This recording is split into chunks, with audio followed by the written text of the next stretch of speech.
Welcome back to my channel guys. आज की इस वीडियो में मैं आपको बताऊंगा जो CISF हेड कांस्टेबल की 2019 की जो दोबारा से डॉक्यूमेंट वेरिफिकेशन वगैरह हो रही है और फिज़िकल स्टैंडर्ड ट्रेनिंग यानी कि PSC कंडक्ट हो रही है, तो उन सब में क्या क्या हो रहा है, किस तरीके से हो रहा है, ठीक है, क्या डॉक्यूमेंट्स चाहिए, ईच एंड एवरीथिंग मैं आपको आज बताने वाला हूँ। तो वीडियो को कंप्लीट देखिएगा। देखिए, मैं अभी हूँ हरिद्वार पे और आज जो है 20 तारीख है और आज की डेट में मेरा PST और DV था, तो इसको मैं सुबह 4:30 बजे के आसपास जो है मैं वहाँ पे पहुँच गया था, ठीक है। हाँ, और हल्द्वानी से मैं करीबन रात को 11 बजे की बस में बैठा था। तो ड्राइवर ने बहुत तेज़ गाड़ी चलाई, मतलब 3-3.5 घंटे में हरिद्वार पहुँचा दिया। हरिद्वार सेंटर था, हरिद्वार में पर्टिकुलर रानीपुर लोकेशन में। वहाँ पे कमांडेंट ऑफिस है और BHEL यानी कि भारत हैवी इलेक्ट्रॉनिक्स लिमिटेड का वहाँ पे पूरा इंडस्ट्रियल एरिया है। तो वहाँ पे जो CISF यानी कि सेंट्रल इंडस्ट्रियल सेक्रेटरियल फोर्स है, उनका ऑफिस है। तो वहीं पर उस पर्टिकुलर कैंपस में जो है इनका सब कुछ PST और DV का पूरा प्रोसेस हो रहा था। तो रिपोर्टिंग टाइम सुबह 6:30 बजे दी हुई थी।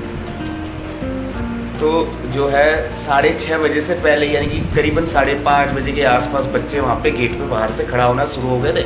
और जो वहाँ पे जो ऑफिशियल्स थे वहाँ के, तो उन्होंने 5:40 5:50 यानी कि 6 बजे तक उन्हें अंदर लेना शुरू कर दिया था, यानी कि उनको एंट्री देनी शुरू कर दी थी। तो धीरे धीरे करके 10-10 15-15 ऐसे करके 6:30 बजे तक तो करीबन 100 बच्चे अंदर एंटर हो गए थे। तो टोटल जो मैंने देखा वहाँ पे करीबन 300 या 400 बच्चों ने पूरा पार्टिसिपेट किया था आज के दिन पर, ठीक है।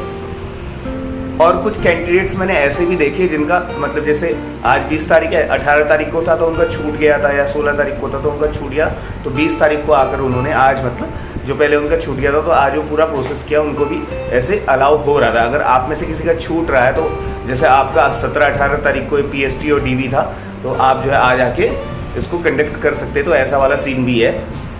तो जैसे कि आपने और वीडियोस में देखा ही होगा कि बैच नंबर वगैरह मिल रहे हैं 301 500, तो ऐसे करके बैच वगैरह अलाउट हो रहे हैं। तो मैंने ऐसे छोटी 2-3 क्लिप बनाई हुई है, छुप के, ऐसे अलाउड नहीं है मोबाइल वगैरह अंदर एंट्री, ठीक है। तो अपना मोबाइल जो अगर आप लेके आ रहे हो तो आप स्विच ऑफ करके अपने बैग में डाल सकते हो, ठीक है। तो और वहाँ पे अंदर कैंपस में यूज़ नहीं कर सकते हो, लेकिन किसी तरीके से मैंने यूज़ करके मतलब उसकी छोटी क्लिप्स वगैरह बनाई है, तो मैं इसमें डाल दूँगा, देख लीजिएगा।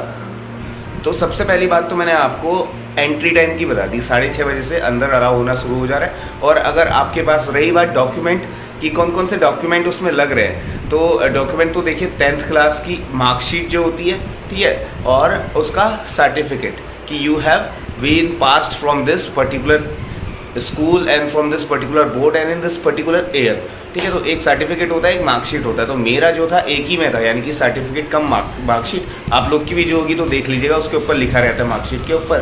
फिर उसके बाद 12th की मार्कशीट और सर्टिफिकेट। और जिन बच्चों ने इन दौरान अपना जो है ग्रेजुएशन पूरा कंप्लीट कर लिया है या पोस्ट ग्रेजुएशन कंप्लीट कर लिया, तो उसके डॉक्यूमेंट भी वहाँ पर वो लगा सकते हैं। बस वो ये है कि आपको जो है एक तो अपना सर्टिफिकेट और दूसरा marksheet, class 10th class 12th, graduation किया तो ग्रेजुएशन का, पोस्ट ग्रेजुएशन किया तो पोस्ट ग्रेजुएशन का।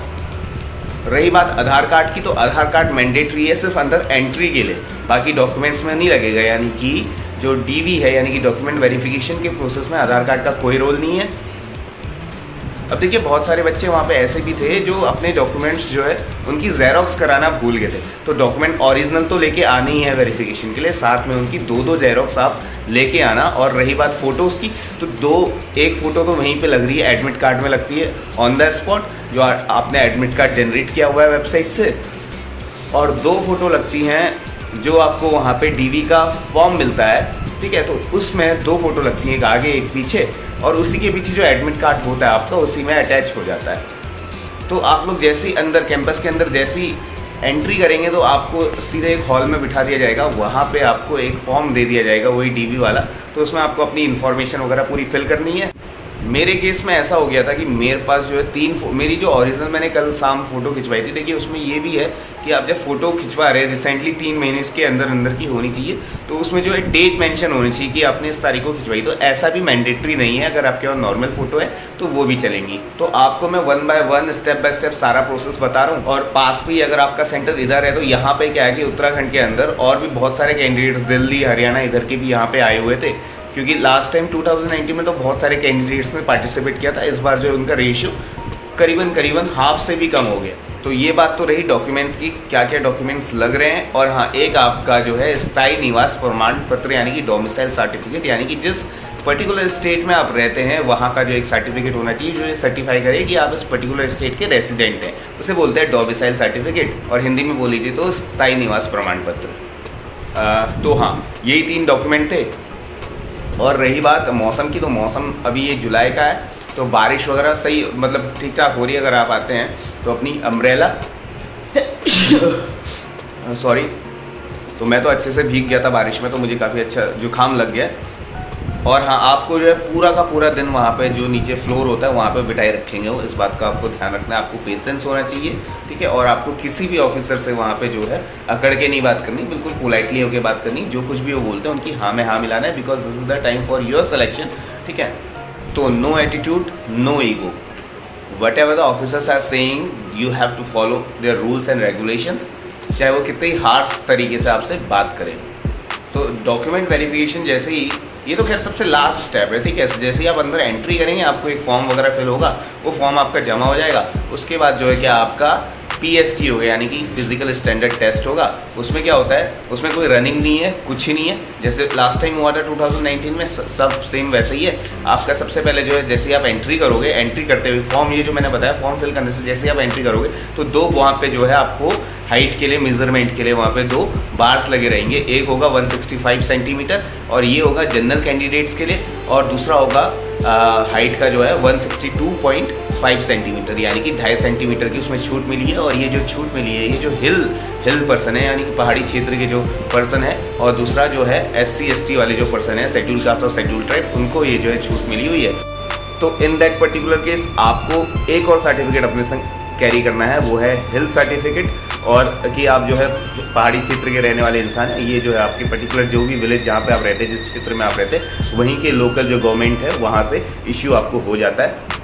और दूसरी, अगर आप ऐसे ही अगर आप रिजर्व कास्ट से आते हैं, यानी कि SC ST और जो है इन सब कास्ट से आते हैं, बेसिकली SC और ST, तो इनमें आपको जो है कास्ट सर्टिफिकेट भी वहाँ पे इश्यू करना पड़ेगा अगर आपको रिजर्वेशन का बेनिफिट क्लेम करना है। तो अगर आपने नहीं लगाया है वो सर्टिफिकेट तो आप जनरल कैंडिडेट में एज्यूम किए जाएंगे, ठीक है। तो आई थिंक ये सारी पॉइंट आपको जो है काफ़ी अच्छे से क्लियर होंगी। फिर उसकी बात रही बात हिल वगैरह हो गया, और जो हाँ जनरल और OBC वाले हैं उनको कोई ऐसी छूट यहाँ पर नहीं दी गई है। उनके लिए हाइट जो है 165 सेंटीमीटर है, और उनको ऐसा कोई इश्यू सर्टिफिकेट वगैरह लगाना नहीं है। जो एक सर्टिफिकेट है वो मैं आपको बता रहा हूँ, डोमिसाइल सर्टिफिकेट हर एक कैंडिडेट को अपना दिखाना जरूरी है, इट इज़ मैंडेटरी। तो जैसे ही आपकी जो है हाइट नप जाएगी आपको अंदर अलाउ करेंगे, उसके बाद एक रूम पे बिठाएंगे, वही डॉक्यूमेंट वगैरह जो फॉर्म, जो डॉक्यूमेंट वेरिफिकेशन का फॉर्म होता है वो आप फिल करोगे। जैसे ही आपने फिल कर लिया वो जमा हो जाएगा, उसमें फ़ोटो वोटो आप लगा दोगे, ठीक है। और काउंटर साइन आपको सारे डॉक्यूमेंट करने ही हैं, वो तो खैर बाद में लगेंगे।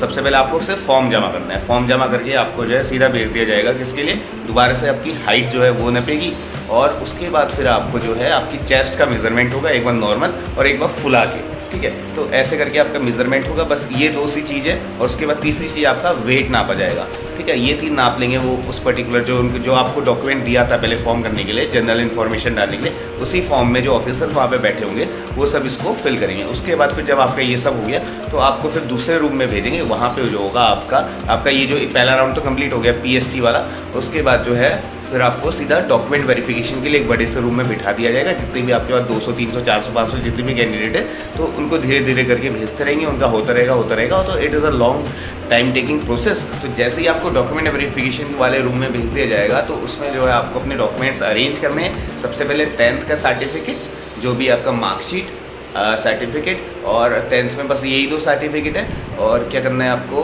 ना कोई हाँ अगर आप माइग्रेशन सर्टिफिकेट लेके जा रहे हैं तो बिल्कुल मत लेके जाइएगा, वो इट इज़ यूजलेस, वहाँ पे चाहिए ही नहीं। और एक 10th क्लास में आपको डेट ऑफ बर्थ सर्टिफिकेट भी मिलता है, तो वो ले जाने की भी कोई ज़रूरत नहीं, क्योंकि जो 10th का क्लास सर्टिफिकेट हो, 10th का जो सर्टिफिकेट होता है, मार्कशीट होती है, it is sufficient that it will be showing your date of birth, it will be working as date of birth certificate, ठीक है। No need to carry any other things. तो 10th की xerox, 10th की certificate आपको साथ में रखना है। उसके बाद 12th के जेरोक्स, 12th के सर्टिफिकेट में सर्टिफिकेट मेन, और दूसरी मार्कशीट। और तीसरा फिर आपने अगर ग्रेजुएशन वगैरह की है तो आपने ग्रेजुएशन के सर्टिफिकेट, ग्रेजुएशन की मार्कशीट जो भी आपको मिली हुई है, फिर आपको अगर पोस्ट ग्रेजुएट है तो पोस्ट ग्रेजुएट के सर्टिफिकेट और मार्कशीट वो भी आपको लगा देना ना। लेकिन जो मिनिमम जो क्राइटेरिया है वो आपको 12 पास होना ज़रूरी था और वही चीज़ है। और तो ये डॉक्यूमेंट्स हो गए। और एक जो स्थायी निवास प्रमाण पत्र मैंने बताया, यानी कि डोमिसाइल सर्टिफिकेट, तो ये चीज़ आपको प्रॉपर तरीके से वहाँ पर मैनेज करनी, पहले 10th का, फिर उसके बाद 12th का, उसके बाद ग्रेजुएशन, और उसके बाद जो भी वो आपसे डोमिसाइल वगैरह सर्टिफिकेट होंगे वो सब पहले आपको ओरिजिनल दिखाना है। उसके बाद उनको आप ओरिजिनल वो चेक कर लेंगे, ओरिजिनल को जेरोक्स से मिलाएंगे, उसके बाद ओरिजिनल आपको दे देंगे, जेरोक्स वो सबमिट कर लेंगे। और ये हो गया पूरा डॉक्यूमेंट वेरिफिकेशन का प्रोसेस। फिर उसके बाद फाइनली आपको एक क्लास रूम में बिठा दिया जाएगा। वहाँ पे जब आपका सारे बच्चे आ जाएंगे, जिन सबका हो गया है, उसके बाद फिर आपको ग्रुप करके भेजेंगे। जैसे 50-100 बच्चे के ग्रुप में आपको भेज दिया जाएगा बाहर, या 50-50 ग्रुप के, जैसे होता जाएगा सबका, उनके डॉक्यूमेंट्स वगैरह वेरीफाई हो जाएंगे पूरे अच्छे तरीके से। जब जो फाइनल जो वहाँ पे जो कमांडिंग ऑफिसर है, यानी कि मेजर रैंक का जो बंदा वहाँ पे बैठा होता है, वो जब अपने काउंटर साइन कर देगा, उसके बाद देख लेगा कि सारे जो पूरा प्रोसेस हो चुका है इन कैंडिडेट्स का, तब आपको अलाउ किया जाएगा वहाँ से जाने में। तो इस प्रोसेस में पूरा मुझे तो सुबह 4:30 बजे से मैं पहुंच गया था, 4:30 से एंट्री 5:40 पे होने लग गई थी, तो मुझे करीबन पूरा 1:30 से 2 बज गया था। तो इतना टाइम पीरियड आपको लेके चलना है। और रही बात खाने की, तो आपको अपना आप खाना कैरी करके लेके जा सकते हैं, और वहाँ पे कैंटीन में भी आपको मिलेगा, लेकिन आपके खुद के पैसे से। कैंटीन क्या, बेसिकली एक छोले और चावल वाला उन्होंने बुलाया था, 30 रुपये का एक प्लेट दे रहे थे, जितना आपके लिए सफिशिएंट है। अगर आपको भूख लगी तो आपकी भूख उससे मिट जाएगी। बाकी अननेसेसरी आपको कहीं जाना नहीं है उस टाइम ड्यूरेशन में। तो ये अगर आप पूरा प्रोसेस पूरा कर लेते हैं तो फिर आपको जो है फर्दर अपडेट मिलेगी। फिर इसके बाद जो है टाइपिंग टेस्ट होगा, 35 वर्ड्स पर मिनट या 40 वर्ड्स पर मिनट, अगर आपका मीडियम इंग्लिश है। हिंदी है तो थोड़ा सा कम होगा, 30 वर्ड्स पर मिनट, ऐसे करके कुछ क्राइटेरिया है। और फिर उसके बाद रिटर्न होएगा, उसके बाद मेडिकल होएगा, और फिर जो है फाइनल लिस्ट बनेगी। Then you will be allowed to become as a head constable in central industrial secretary force. Jai Hind दोस्तों। अगर आपको वीडियो इन्फॉर्मेशन अच्छी लगी हो तो प्लीज़ लाइक कर दीजिएगा, अपने दोस्तों के संग ऐसे शेयर कर दीजिएगा जो कोई भी जो है जिन्होंने फॉर्म वगैरह फिल किया और जिनका भी आगे आने वाले डेट और टाइम में ये सारा प्रोसेस है, ठीक है, तो उसको जो है आप शेयर कर दीजिएगा। और अगर आपको दी हुई जानकारी से अगर आप अच्छे से क्लियर है तो इसको जो है चैनल को make sure that you must subscribe my channel. Thanks so much for watching. Till then take care, bye bye.